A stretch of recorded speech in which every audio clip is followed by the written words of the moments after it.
وكذلك أوحينا إليك روحا من أمرنا ما كنت تدري ما الكتاب ولا الإيمان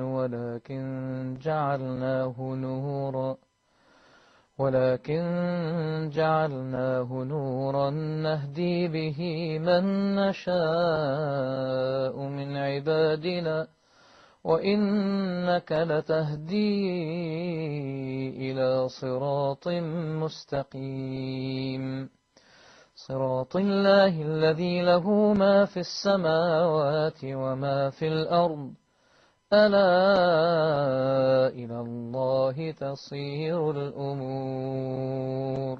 Makes you fall. Remember, just remember, Allah sees it all. الحمد لله رب العالمين والصلاة والسلام على رسول الكريم وعلى آله وأصحابه ومن استنى بسنته إلى يوم الدين.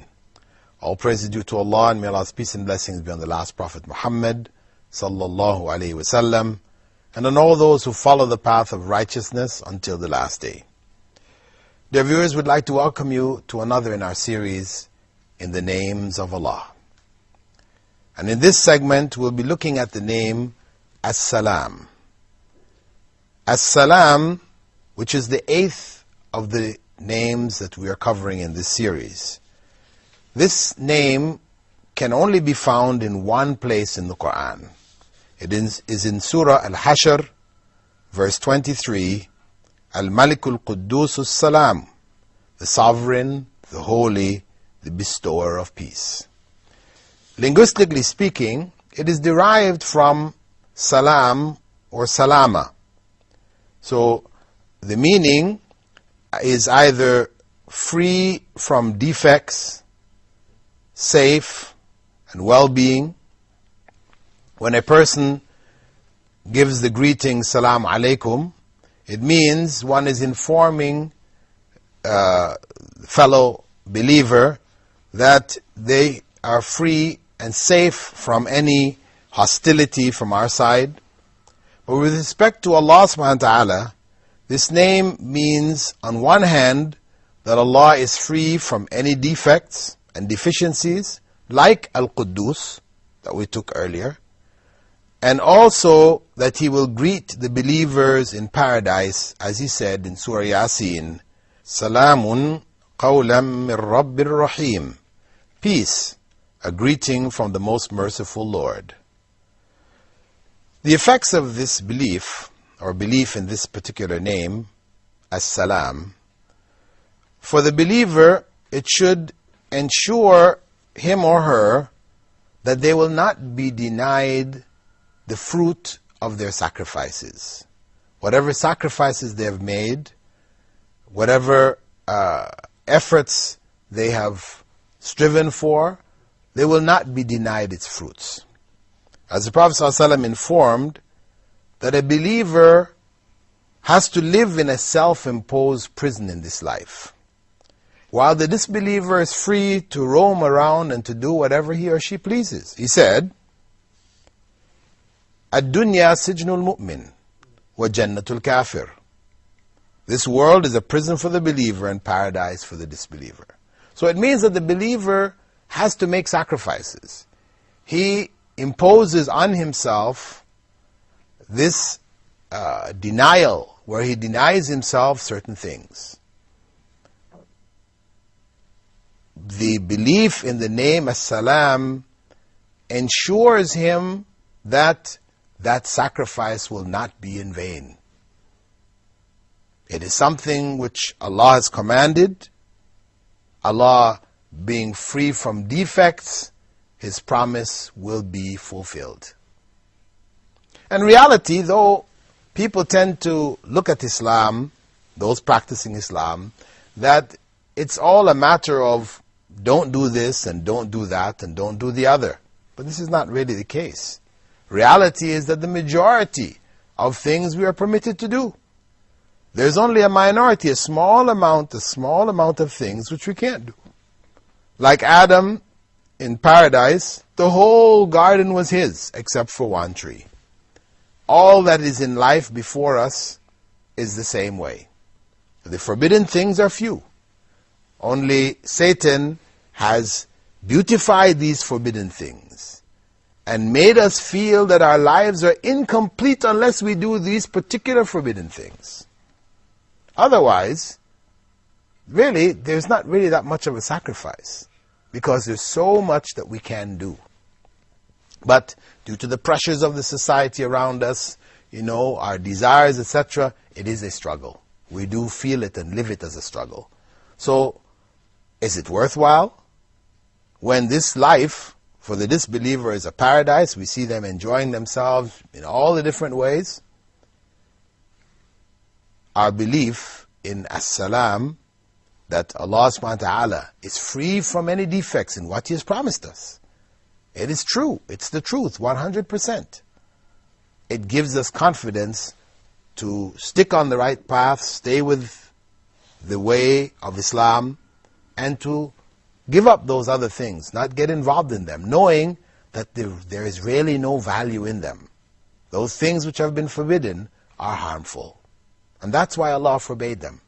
Not just to make life difficult for us, but to protect us from harm. Whether we're able to see the harm, as in the case of alcohol and gambling, or whether we can't see the harm, as in the case of pork and other forbidden things. Secondly, belief that peace, safety, and well-being comes only ultimately from Allah subhanahu wa ta'ala encourages the believer to turn to Allah for peace of mind and contentment. His belief or her belief that peace, well-being, safety ultimately comes from Allah should lead him to remember Allah often, because Allah told us, "Ala bi dhikrillahi tatma'innu al-qulub." It is only with the remembrance of Allah that hearts find rest. So that instruction tells us where we need to look for finding rest for our hearts. People in this world run after that state of rest everywhere but where they should be looking. So they spend their lives trying to gather as much materials around themselves and to try and find, pleasure or find contentment or happiness in the material world. But reality is that those people who have the most of this material world live wretched lives. Were material truly the source of contentment and peace of mind and heart, then those who had the most wealth would be the most contented and peaceful. But reality is exactly the opposite. So we know ultimately that peace and contentment only comes from Allah. So we seek it through following His commandments, through remembering Him, because following His commandments requires us to remember Him, to live a life which reflects a consciousness of Allah subhanahu wa ta'ala. On a human level, if we look at this attribute of Allah being, again, we said, As-Salam, the source of peace and security, as He provides that peace and security for us, as believers, we should also seek to provide peace and security for our brothers and sisters in Islam, for the world. We should not be a source of insecurity and war.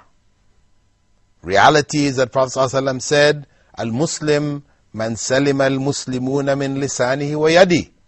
The true Muslim is one from whose tongue and hands Muslims are safe. That's the true Muslim. One from whose tongue is not speaking ill, cursing, using backbiting, spreading rumors. People are safe from that. And also from his hands. He's not stealing their property, he's not striking them, he's not creating harm. So he should also be a source of salam, as Allah subhanahu wa ta'ala is the ultimate source that has provided it for him in that society or her in that society. They should also reflect that to the rest of the society. And Prophet Muhammad ﷺ had also said, shall I tell you who the true believer is? one from whom people feel secure regarding their wealth and their persons.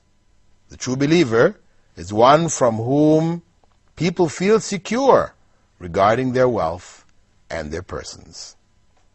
So, this is part of the effects that the name As-Salam should have on us. Make us a source of security for the society. People feel secure when they're around us. And that's how the Muslim society should be.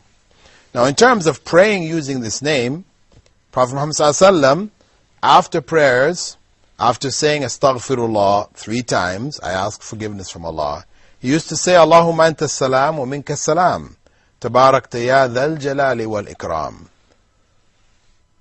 O Allah, you are peace, and peace comes from you. May you be blessed, O owner of glory and peace. So he commonly used to say this after the prayers. Also, he instructed us to spread peace in the society, because the bond of brotherhood, sisterhood in the society is critical for that society to be a healthy society, where people feel a bonding between themselves and the other members of the society. So Prophet Muhammad ﷺ had said, you will not enter paradise until you believe, and you will not believe until you love each other. Shall I not guide you to something which if you did it, you will love each other? Spread the greetings of peace among yourselves. Spread the greetings of peace among yourselves. This was the recommendation of the Prophet ﷺ, that we constantly greet each other with peace. Assalamu alaikum. Also, the greetings of peace help to bond people in a brotherhood. So we talked about, very important for having that sense and that feeling of brotherhood. And one might think, okay, yes, we give salams, but who is responsible? The tendency is for people who are in a position of authority or whatever, everybody else has to give salams to him or her.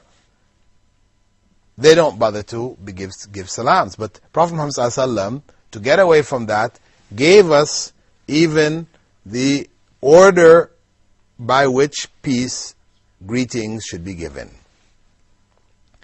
Each and every person has another person who either he will begin to give the greetings to, or they will give the greetings to him. Depending on what position they're in, the Prophet ﷺ advised who has the first responsibility. We're going to be looking at that responsibility after the break, inshaAllah.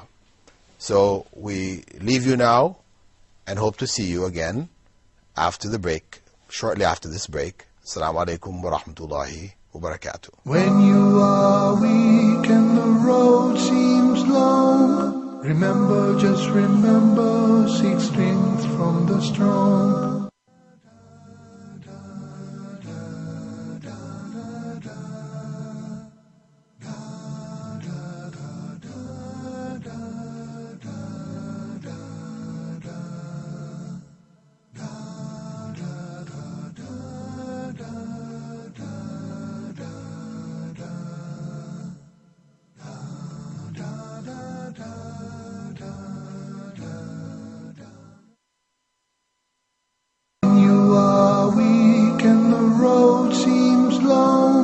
Remember, just remember, seek strength from the strong. Alhamdulillah, wassalatu wassalamu ala Rasulillah.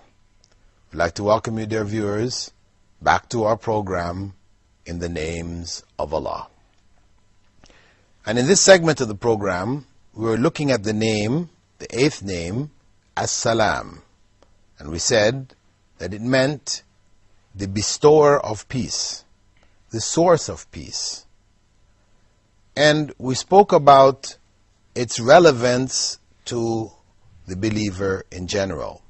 We said at first that the knowledge that Allah, first and foremost, is free of defects like the name Al-Quddus, because we said that part of the meanings of the name As-Salam is also from As-Salama, which means really well-being, safe from any kind of harm. So relative to Allah, it meant that He was without any defects. We said that recognizing Allah through this divine name as being free and without any kind of defects, free of any kind of defects, it meant then that the promises that He gave us in this life of success for living a life like a prisoner were true. We should have no doubt about it.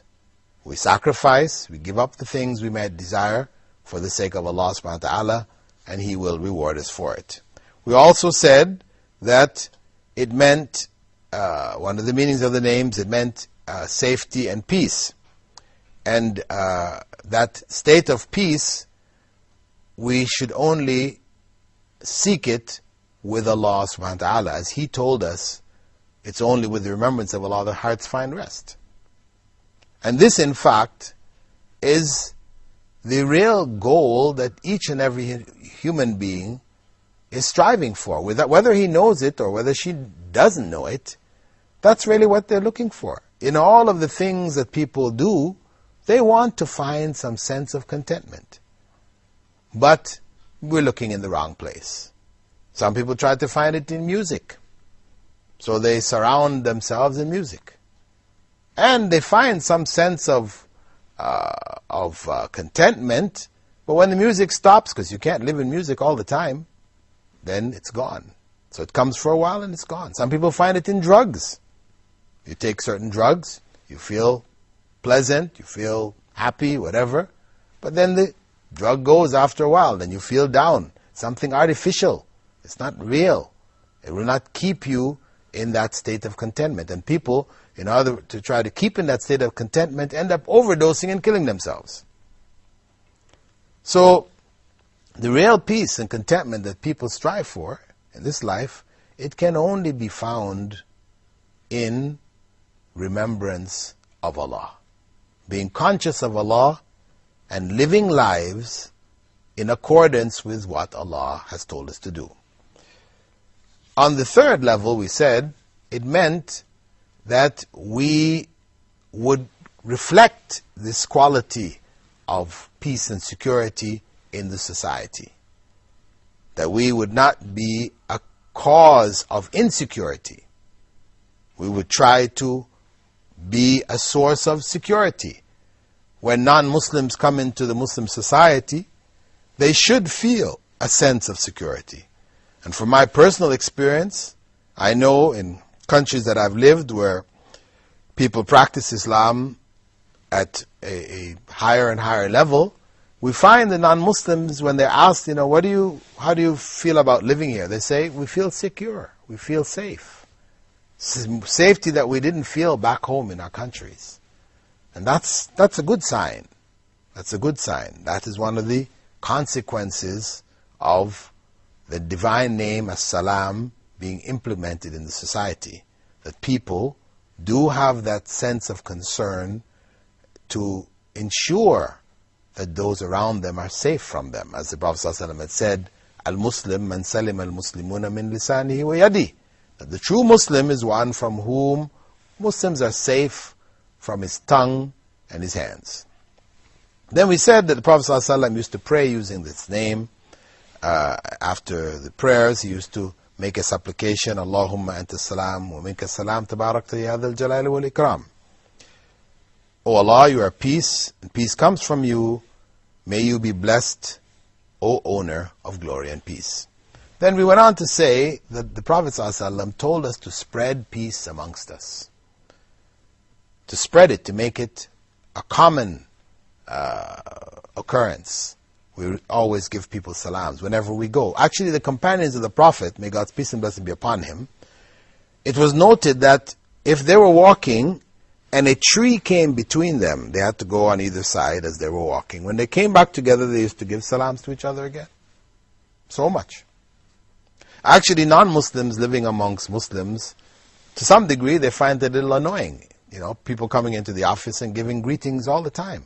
I mean, in other societies, you give greetings in the morning, that's it. One time, finished. No matter how many times you go out, you come in, whatever, that's it.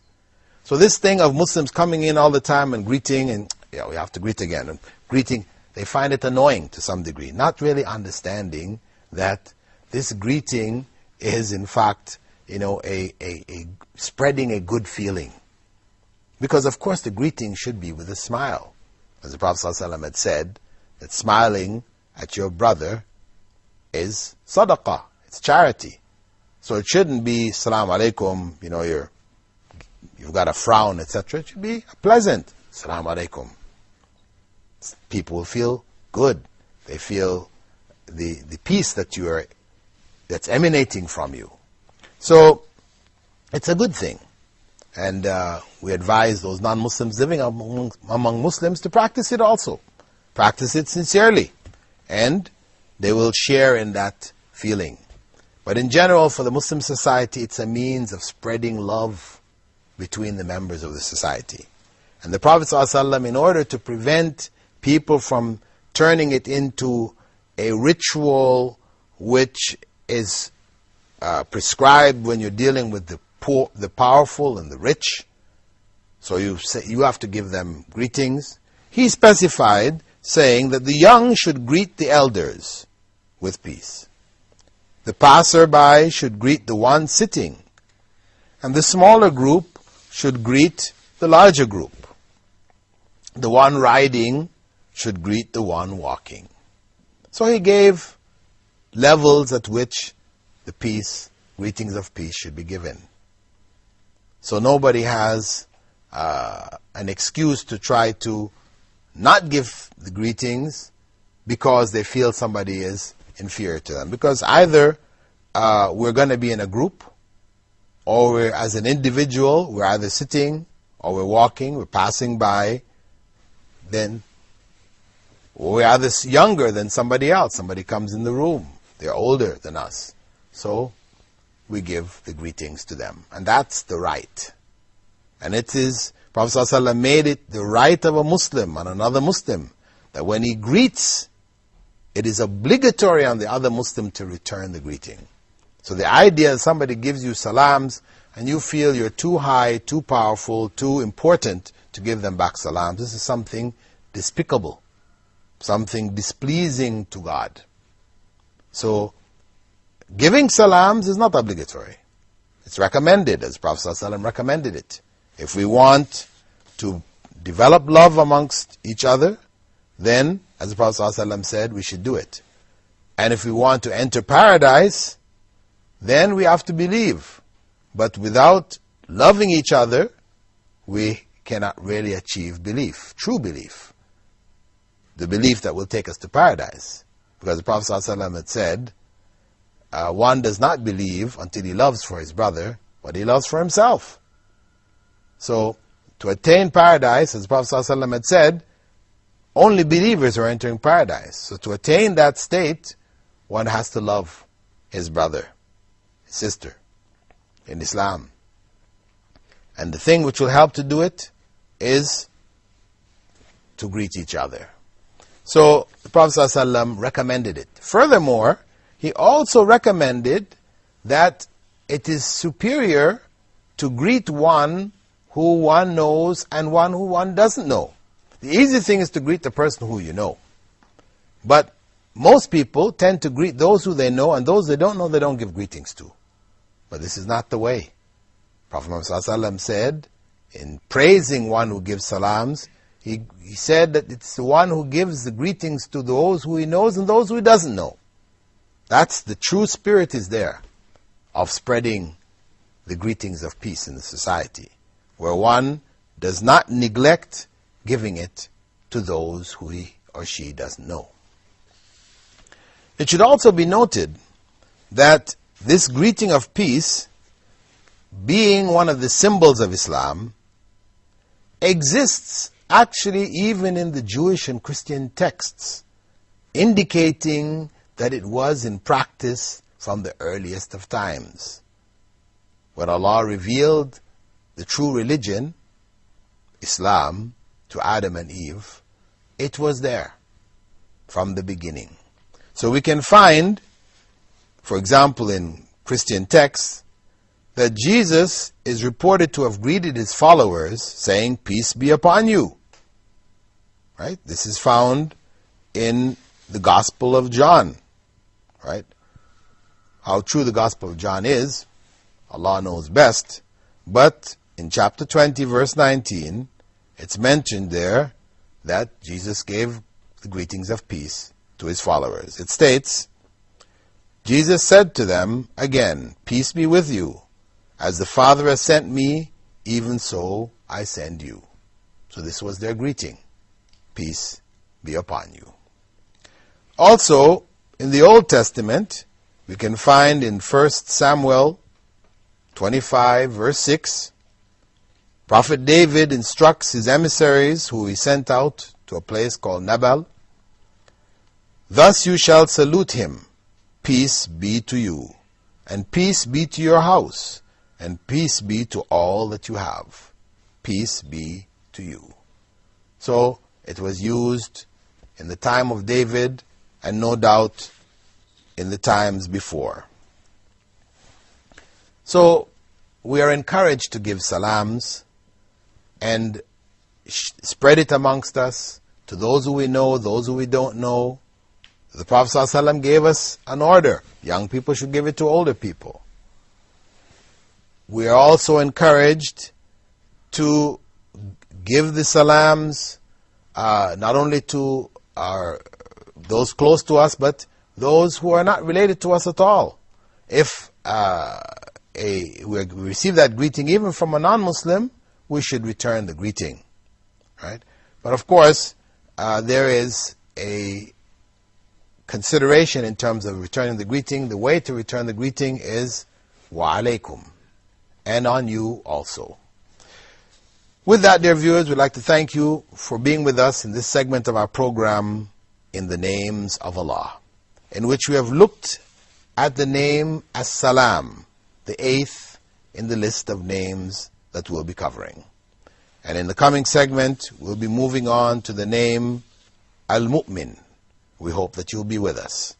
Assalamu alaikum wa rahmatullahi wa barakatuh. When you are weak and the road seems long, remember, just remember, seek